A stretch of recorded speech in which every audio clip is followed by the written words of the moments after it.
OpenAI just dropped a brand new model, GPT-4o. O standing for omnimodal, which means it is encompassing of all types of information, not just text, audio, and video.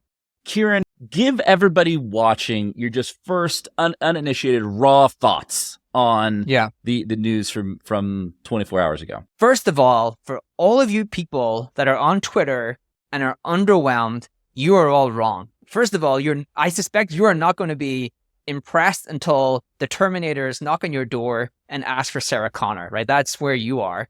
I'm super impressed. Now, I will say the first 5 minutes, I was like, I don't know. And then what OpenAI do is they suck you in, they do the demos, and then they do the biggest Oprah Winfrey, which we will get to of all time, which is you all get this incredible model for free. For free. Which, see, the entire internet should be talking about this. You've got human level intelligence for free. But I thought the multimodal people are sleeping on. It is a true multimodal model, which means that it's multimodal token in, which means there's like a singular model that can do text, video, and audio. What has happened in this past is these models pass that around. And the results are incredible. And we should start with number one, voice. Like the voice demo, we have now like a Jarvis type experience in our hands, in our pockets. What we're showing here, I think, is the best description of what AI did. Andre Karpathy, I can never get his name right, I'm sorry, but who was one of the preeminent AI experts in the world. He tweeted, he's like, OpenAI is releasing a combined text, audio, vision model that processes all three modalities in one single neural network, which can then be real-time voice translation as a special use case as an afterthought. So a lot of the news yesterday was around OpenAI releasing voice translation. And what he's essentially saying is like, whoa, it is way better, way more complex, way deeper than that. And I think what you're saying is, yeah, the voice part is magical and we want to start there, but there's a lot of depth actually behind that. Right. The power in this is that it's truly multimodal, which we'll get into, which is like voice to text, text to voice, a video to voice, which we saw some demos of. Hold on. One other thing before we start, because I do think we should level set for everybody. I sent you this tweet from a guy named Jeff Weinstein that I just thought was really good, right? Which is like, there's no way to watch those demos from OpenAI and go back to your regularly scheduled day, clap hands and say, okay, team, let's double down on our current linear, hard-coded, brittle, single language, text-only, operational intensive, and unscalable approach for solving anything. Right. And that I thought was just like the call to action, call to arms for anybody, especially if you're in business, especially if you're in marketing, because if you go through this week and keep doing things the way you always have, then that's on you. That's your fault. Right. Like you have been given an incredible gift to innovate and do things differently. We woke up in a new world today, and that's why I'm surprised that people are underwhelmed. You now have an AI model that is free. Free. Please recognize the thing is free. The only reason you would pay for ChatGPT Plus is because you need more capacity, but we'll get into like what the thinking behind that is later. But you have it for free, and then this AI assistant can solve problems through text, visual, and audio. It can see things and solve problems for you. We'll get into some of the use cases for marketers, get into some of the use cases overall. Can do it through audio, can do it through text. Like on the actual demo, it could tell someone how to do meditation breathing techniques by listening to the breath, and then helping them to level set their breath based upon the information they were giving them. That is a brand new world that we live in. Like you could not do that in the past. Everything was much more robotic. Audio was more robotic. Video was more robotic. I think we should just get into like to open people's eyes. Maybe I'm sure it's been shared all across the web, but we should open with the kind of show some demos.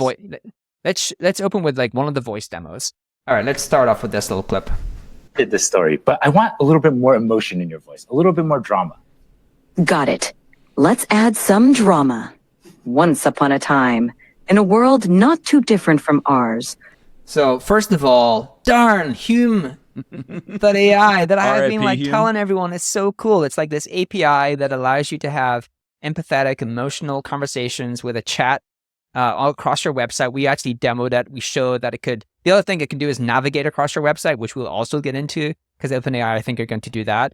But like, damn it, OpenAI have like provided you with this capability for free. I really want maximal emotion, like maximal expressiveness, much more than you were doing before.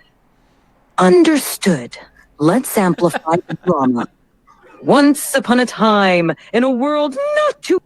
Right. It can basically give you human level voice, but not just that. It actually can dictate. It can actually pick up cues in your voice. Did you see that? It can pick up cues in your voice. It can figure out if you're flustered. It can figure out if you're anxious. It can figure out if you're like in a good mood, bad mood. It can actually have a real conversation with you by level setting against the kind of voice tone that you are using. And you can ask it to like communicate with you in any way that you want. And the other thing that is actually the most important thing about this is it's instant, right? It's hard to have a conversation when you are waiting on a 3 to 5 second delay. And the other thing is you can interrupt it. So you can have a real conversation. You can interrupt it, say, hey, no, don't give me that, give me this, which is all the things that we were shown with Hume.ai. And the last thing I'll just say is we said this on a previous episode. Some of these AI tools just give you the ability to do some of the best demos you can do. They're just such great demos, the way you can demo these products because they're so interactive. Look, they're magical demos. And the emotion and lack of lag time in this new omnimodal model is going to be dramatic for marketing, right? Like one of the things that we've been talking about for a while is like, oh, you could have a omnimodal, multimodal website where you can just talk to it and it'll help you find the page that has the thing you're looking for. You could build that now. That's not like we're going to get there. That's like, that is here. That is here. That is here. All of your marketing content now can also be localized for a very low cost by default, right? Like you can now operate in multiple different languages. Like that is freaking incredible.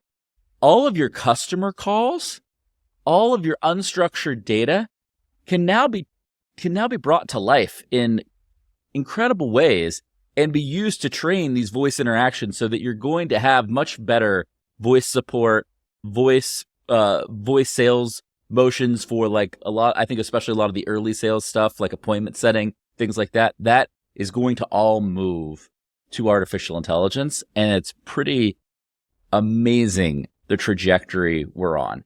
Yeah, I want to show another quick example of that, which was there's so many different versions launched by OpenAI on their Twitter handle.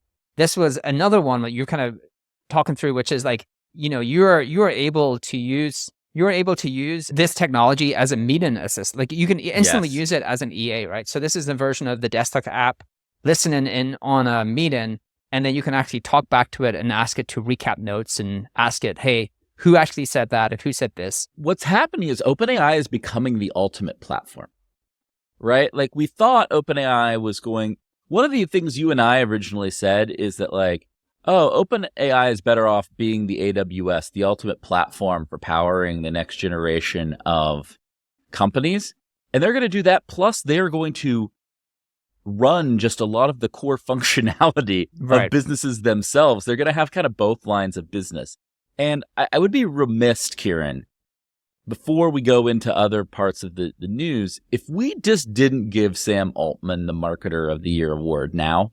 It's May, but I think he largely has it wrapped up. He did two things around this announcement that I thought were pretty magical. One, that guy is the great front runner. He is like, hey, I know Google has Google I/O. I'm going to ship better stuff than they're going to ship at that event, and I'm going to ship it a day before, and I'm going to get all the buzz and get all the attention. And it had me thinking yesterday, Kieran, I want your opinion before I go to point two, is like, is the big event announcement model done?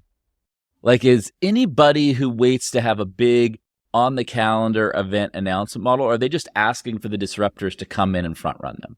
Well, I think this is what you're talking through. So I'd love to just quickly show this because it's making your point for you. Well, I guess you can split it either way. So this is from Logan Kilpatrick. He was on the new HubSpot AI podcast. He is Next Wave. Was at OpenAI.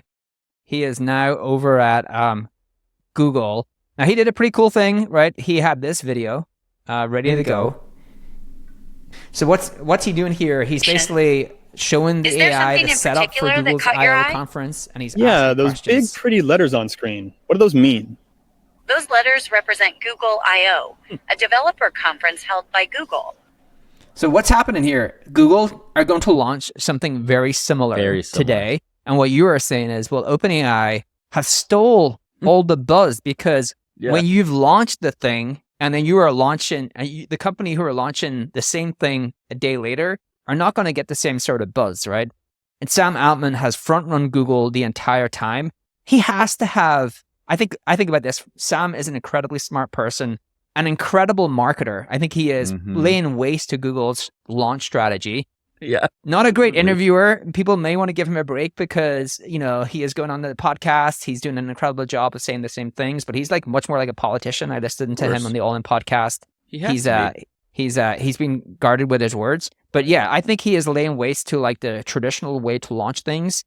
And it is really hard. Google are going to have to change I think they're going to get a little more guerrilla warfare here, right? Like they're going to get a little more straight to the people rather than waiting for these large events to get these things in people's hands, because whoever is first here sucks up all the oxygen in the room. Look, we're going to actually maybe should do a separate show on this, Kieran, but Google needs to take a page out of our friend Mark Zuckerberg's book and go to the people directly, be more agile, go with what Zuckerberg did when Apple Vision Pro came out, where he did like that raw kind of real video comparison of between Oculus and Apple Vision Pro. Like that worked, right? And Google is still stuck in this very corporate comms, corporate communications style of marketing. And what we're trying to tell everybody is, for any business, the effectiveness of that is going down the hill. One more Sam Altman point, because I think it is very important. And it's something that literally any marketer can do. The genius of what Sam did was not just that he front-ran Google, it's that he set expectations appropriately. And what I mean by that, at the end of last week, OpenAI made an announcement that they were going to have this event and make an announcement. And right off the bat, Sam said it's not GPT-5 and it's not a search engine. Because there were lots of speculation that that's what they were going to do. And he told people right off the bat, it's not that. And so he managed expectations, because if he hadn't done that and he'd come in and release 4.4o, people wouldn't have been as impressed, because they'd been like, really? I was waiting for Model 5. I thought you were going to have this search engine killer. What's going on? Literally anyone watching this, you can do that. If you tell your customers what is coming and set the right expectations, then you will meet them where they are and they will be very happy with the thing that you are launching or the thing that you're giving them. That's a great lesson that companies like Rabbit R1 and Humane AI Pin completely failed at. That's actually the reason those companies failed in those launches, is because they didn't manage expectations. Now, those companies are dead in the water. Kipp, you might want to leave back your Rabbit R1, because that is another category of...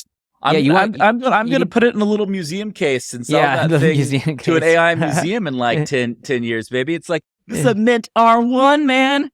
Death by GPT-4o, because that is a category of startups that OpenAI laid waste to last night, because the only logical way that you would ever really use an AI assistant that can do something like those companies were trying to do, where it can see things, it can be with you at all times, help you figure out problems, provide you with all the things you need in your pocket, was to incorporate it into the phone.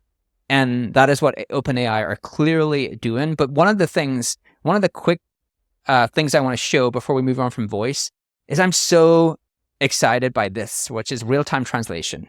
It is I love the real-time. insane. Doing great. So I would like you to function as a translator. I have a friend here who only speaks Italian, and I only speak English. And every time you hear English, I want you to translate it to Italian. And if you hear Italian, I want you to translate it back to English. Is that good? Italian. I would be doing Spanish. Perfetto. Has some humor there. Mark, right? io mi chiedo se le balene potessero parlare, cosa ci direbbero? Mike, she wonders if whales could talk, what would they tell us? I mean, going on holiday is going to be 10 times better, right? Kieran's like, I'm moving to Spain, baby! I'm moving this. I have been I love Spain. It's where I love to hang out. I have been pretty lazy about learning Spanish. now AI has solved my problems. I do not need to go learn Spanish because I can just have it there with me at all times and it can translate. And I suspect what I'll be able to do in a not so distant future is have that voice be my voice, right? I'll be able to actually clone my voice for the AI to be my voice. So that is another, I think, really incredible use case. And you would not be able to do that if they had not built a truly multimodal model because the latency would be too high. The reason it works so well now is because it's a multimodal model, which Kipp kind of showed you at the start, and there's zero latency or there's no real latency. So you can have a more near instant time conversation with someone through the translation. And I think that is an incredible use case. Oh, Kieran, by the way, did you see that one feature, that translation, took $340 million off of a company's market cap? Duolingo? Yeah. Duolingo's stock went down by $340 million because they're like, well, why are people going to want to learn a new language as much if they could use a real-time translator, which is fascinating and very true. And there's probably a whole other conversation about what this means for the future of language and how we all communicate. But that's another story for another day. But it's showing that like just one step function in something like this can have a massive impact. So here's the one that I'm fixated on. Oh, I you're think so really obsessed applicable, with this. Walk through really it with applicable to everybody, marketers. So this is basically an example of it. There's also no I'll audio try on to this get to a little segment that we can show. But basically this is Khan Academy, which I think we're all fans of. And it's helping students to learn in real time. So the students got the iPad. Now, because you have OpenAI and GPT-4o running on the iPad, it can see everything that is being created on there. So let's want to make sure he understands it himself. And he's here in the room, so you can talk to him directly. Of course, I'd be happy to help. Let's look at the problem together.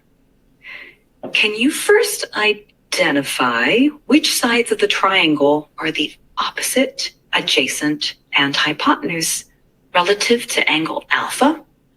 All right, so I'm pretty sure this is the angle alpha right here, right? Perfect. Right. The AI is in real time So tutoring the student on the iPad. Now, why am I obsessed by this use case? Oh, okay. Well, if you think about marketing, a lot of marketing is educational content, right? A lot of marketing is being able to educate your customers on problems that they have and how to solve those problems and provide value through that content prior to them ever becoming a customer of yours. And what you do is you basically extrapolate problems that your product solves and solve them through content before you ever solve them through software. One of my aha moments in AI in terms of educational content, and I think I told the story before, was I was trying to figure out how to fine-tune Llama on my laptop. And I wanted to do a couple of specific things with it. And I wanted like a very specific set of things in a course. And so I went to, what did I do? I did the same thing you would normally do, right? I Googled for the course. I YouTubed the course. I looked for the course in all of these kind of Maven and all of these other places. But some of them had like elements of what I wanted, but none of them had everything that I wanted. And I was like, wow, can Claude just build me the course? And so I went and told it, hey, I want this kind of course over this many days to answer this questions. And I want a certain amount of detail. And I want, after each lesson, I want some homework. And the Claude course was better than any other course that I could have paid for. And that's actually why I ended up creating the AI course for marketers in a very similar way, because I was like obsessed by how good is AI at actually creating course level content. Now, that content is somewhat like text-based content. It can do a really good job of, but it's not like a full interactive course because you can't do voice, you can't do video, it can't see what you're doing, right? You can't show it pictures of the things you're doing and actually be able to provide feedback. But now you can. And so my push for marketers, and I'm interested to hear what you think, is we've moved past like the text-based educational content era. Your content really needs to be multimodal, needs to be fully interactive across audio, video, and text. And really it can be done from start to finish by the AI. What the humans need to do is provide templatized information for the AI to create the course in the style that you want, but you should be able to have incredible educational content for your customers. And you really have no cap on that if AI is creating it. And so I think every brand will be able to create some version of an academy that is driven through AI, but is specialized through the templates that you give the AI, or is like customized through the templates that you give the AI that are unique to your customer? Look, I think one of the big challenges here is that for largely the history of humanity, it has been about like how you learn. How can you find a teacher who knows the thing and can teach you that thing in a way that works for you? I think the how to learn part of learning is changing dramatically. It is going to be much easier to learn than ever before. So what's going to happen now is the what you are going to learn about. Because the point you made, Kieran, which I think is the right one, which is like, now you can have a teacher on anything. Anything. Literally anything that's known. So unless you're going off on a discovery mission of some new and unknown thing, any known thing you can have a teacher for, and you can have that teacher make a perfect custom course just for you. And that is mind-blowing. The rate of human pace and human change is going to be dramatic. And I think if you're a business, this manifests in a couple ways. One, you're going to be able to teach your customers everything you want them to know about your product or service in a far better and far more detailed way, in a way that's custom to them. That's going to be job one. The second thing, Kieran, is one of the biggest challenges of most companies today is training people on their team, especially training sales representatives so that everybody kind of operates and responds to the customer in the correct way. You are now just going to have a real life sales tutor. Like from the jump, if you come in and you join a company and you're a new sales rep at that company, you're just going to have an AI tutor that completely teaches you how to sell that product very situationally, specialized to every prospect. It is going to completely transform how humans interact with each other, especially in kind of sales and commerce situations. All of these tools, AI products that are building these kind of chief knowledge assistants for companies, which is primarily like suck in all of the data that you have and then be able to either answer a sales rep's question, a customer support question, be able to help onboard these employees. They just got an upgrade overnight, right? Now they actually have an incredible tutor that can tutor all of these new employees across voice, text, and audio. We've talked about this before, which is the incredible thing about AI is overnight, these startups building on these products. Like there's the pro and the cons. The pro is these companies may lay waste to your startup with these updates, right? I think last night, AI note-taking apps laid waste, right? Because I can just do that with GPT-4o. It can, the phone down. There was a tool I was looking at for real life meetings, and you put the phone down. There's an app. It hears what's happening and then it transcribes that and it provides you the notes and the follow-ups. Well, the model, OpenAI, just released a model that can do that for me, right? It laid waste to AI hardware, and I think we're going to get into it. May be laying waste to Perplexity AI, which I'm sad about, but that's just the way the cookie crumbles in the world of AI. The pro to build on these things is you just get an upgrade, right? You get this huge upgrade. I don't know if you saw the founder of Rewind. He's like, hey, our costs have the thing we haven't even talked about is the costs are way cheaper. He just says, wow, our costs have just gone down by 2x overnight. Here you go, customers. Here's a rebate, right? Here's cheaper product. And so there's like benefits, there's pros and cons. It's a dicey area, but this is a bit of a tangent, but the AI tutor for employees, for your customers, like it feels like to me that is a ubiquitous part of your go-to-market strategy, both internal for enablement and external for customer enablement. And I think that there is no reason that your customers should not have an incredible experience in how to use your product. Yeah. I mean, there's so much to this announcement because this omnimodal model is so shocking from a demo perspective that we've spent a lot of the show going into that. One of the things we haven't even covered yet is that GPT-4o is twice as fast and twice as cheap as the previous model. So it has gotten 2x cheaper to do 10x more interesting use cases. And so what's interesting here, and this is Sam's like core belief, Sam Altman from OpenAI, is that the access to intelligence is going to get 10x better and 10x cheaper. It's just going to get exponentially better and exponentially cheaper over time. And they're proving that to be true. Right. And, he's got a great talk around, like, if you look at human history, like this is just the path, the innovation curve that we're on. And it 100%. is freaking bananas. I think that's right. Like I'm reading a book called The Next Wave. It documents the biggest 24 technological advancements in human history, like all the way back from the pre-agricultural revolution, like tooling and things like that.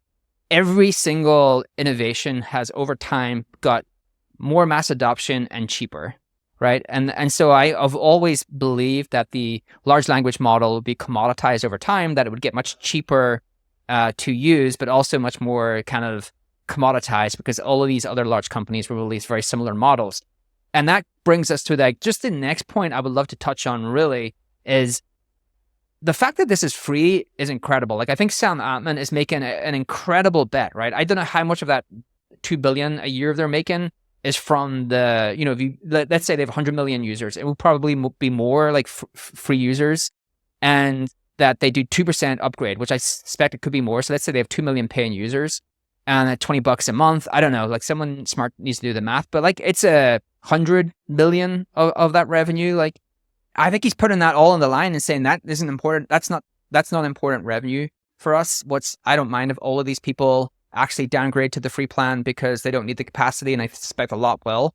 What I really care about is getting everyone into the OpenAI ecosystem. So the large language model, the model is their freemium acquisition play. Talk about the best product-led strategy anyone can front run, like make the core thing that people are excited about free. And then they have to figure out how to monetize around that. And for them, I think the enterprise, like really showcasing Huge. how this can help transform enterprises is all or nothing for them. It's like they're going to have to live or die by that, and have to really get into how this is helping enterprises do a bunch of things much better, because they're going to make the core thing that I think has been a staple of their revenue free.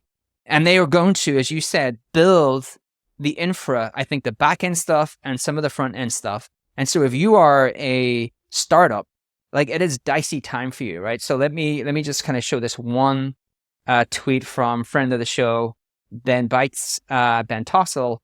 And, I'm a fan. I'm not hoping this on Perplexity at all. I'm not saying, this is like really funny. They are an amazing company, have done amazing things. I know most people in my network use them, but you can see ChatGPT did not launch the search product that we thought a lot of people, a lot of us thought they would do that. But keep in mind that Perplexity AI is built on top of OpenAI, right? So this is an example of GPT-4o. Ben has access. I have access, but there's a error at the moment, so I can't use it for some Same reason. thing's happening with me, Kieran. I have access, but it's like not officially working. We'll be back with fun prompts and stuff in the future once we really have access. Okay, but the new model, what are they doing? Oh, look at this. It's starting to look a little bit like Perplexity AI, right? They have the results, they have the little citation here.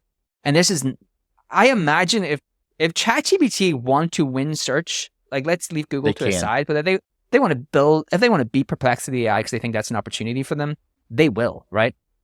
The one other thing I want to quickly touch on, Kipp, I would love to get your thought is, to me, the gateway for the mass consumption of OpenAI is the phone, right? I still think we're in a world where we have like this unbelievable technology. We're living in the future, but only a small number of us in terms of like totality of the population are in the future, right? We see the future. We're using these models. We're going to use this Jarvis-like assistant in a bunch of different ways. And why is there not like mass adoption? Like, why aren't my parents using it? Why aren't all my friends using it? Why does everyone not like obsessed by it? I think it's because the phone is the gateway.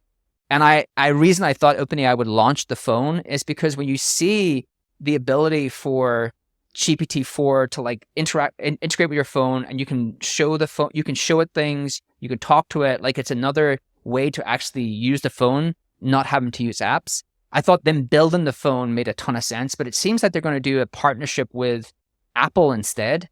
And so, what do you think? Hold on. Can we talk about the Apple messed this whole thing up? Can you just give us your 30 seconds on how Apple just screwed up one of the biggest opportunities in human history? Imagine you're like sitting there, you've been in the Siri team for like 10 years. You're like a PM there, living their best life. You probably finish work at 4 o'clock. You go home and have a nice little like life for yourself. You're working like small amount of hours a day. Dude, that whole team should be laid off, right? Like, the OpenAI just built your shit. way better for your phone than you build your stuff. And you have infinite resources. First of all, they probably should have bought OpenAI because I think it does make the phone experience transformative. I think it changes the way we think about a smartphone. But I don't understand how Amazon and Apple were so bad here, and how a team, like it does show that if you hire the right people and really have that startup go-getter culture, and these large corporations just rest on the laurels and hire people that are probably more interested about what's the special in the canteen, about like doing truly disruptive work, you're going to get eaten alive. And Apple are now having to do a partnership with OpenAI to bring this technology to their phone, because it makes the phone the gateway for AI, for mass consumption. And Apple don't own that. And that is mind-blowing to me. It is one of the biggest fumbles in business history, the fact that both Amazon and Apple did not nail the assistant AI use case. And it really shows you that infinite resources are bad, that constraints are really good. Yes. And so anytime 100%. you're at a smaller organization and you're like, oh, well, I don't have enough time, I don't have enough money, I don't have enough people. No, you have constraints and focus, and that is a good and better thing than those other things, actually. And if you have the right people within those constraints and focus, you can do amazing work. You got to realize OpenAI is doing this with like hundreds of people, not thousands of people, right? But they have hundreds of the right smart people. go-getter people. And that is what's transformative here. And so I think this is a lesson for anyone, that sometimes too much of something is really, really bad, and worse than not enough of something. And I think Apple and Siri are the prime example of that. Well, Apple are lacking vision, right? Like if you had a visionary like Steve Jobs, I think the first time he saw one of these models, he could probably visualize how this changes or augments the future of the smartphone. And like I've been kind of talking bad about maybe Rabbit R1 or Human Pin AI, but Rabbit R1 showed the direction, at least had vision around the direction this stuff would go, or at least had a vision for like how the AI assistant would become part and parcel of everyone's life. Now, anyone with half a brain could see that that is not going to be a separate device. It's going to be incorporated into the phone. So how does Apple come out with the amount of resources that they have in their conference, and there's this like disruptive technology that is going to disrupt the core thing that they sell? This thing changes the way that you use the iPhone, changes the way that you use the iPad. And the thing that they release at their conference is a thinner iPad. And not only that, the ad that they create is probably the worst ad that I've ever seen, because it's the inverse of what they want to tell people. Apple they bring creativity to the world. They managed to create an ad that said, we crush creativity with technology. It's totally the inverse of what they wanted to communicate to the world. What is going on in that company? It needs a total shakeup. And I think OpenAI the partnership with OpenAI is a saving grace for them. They still have distribution, they'll be able to do it. But wow, if OpenAI build a phone, I would probably bet that they will disrupt Apple, because they're going to move faster, they're going to do it better, and they just have a more visionary team than Apple do right now. Okay, this could have been a 3-hour show.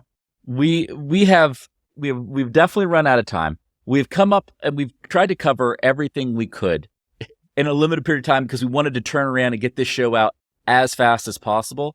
When we're recording the show, no news from Google is out yet. We still have Google I/O. So kind of a part 2 of this show where we will react to what Google has done. We'll maybe have some early lessons from playing around with GPT-4o. Lots more to come. We'll be talking about this stuff over the next coming weeks, but we wanted to get you the fresh reaction and implications, fresh off the announcements. So thank you so much, everybody, for watching today's show. We'll be back real soon on Marketing Against the Grain. This data is wrong every freaking time. Have you heard of HubSpot? HubSpot is a CRM platform where everything is fully integrated. Whoa, I can see the client's whole history, calls, support tickets, emails, and here's a task from 3 days ago I totally missed. HubSpot. Grow better.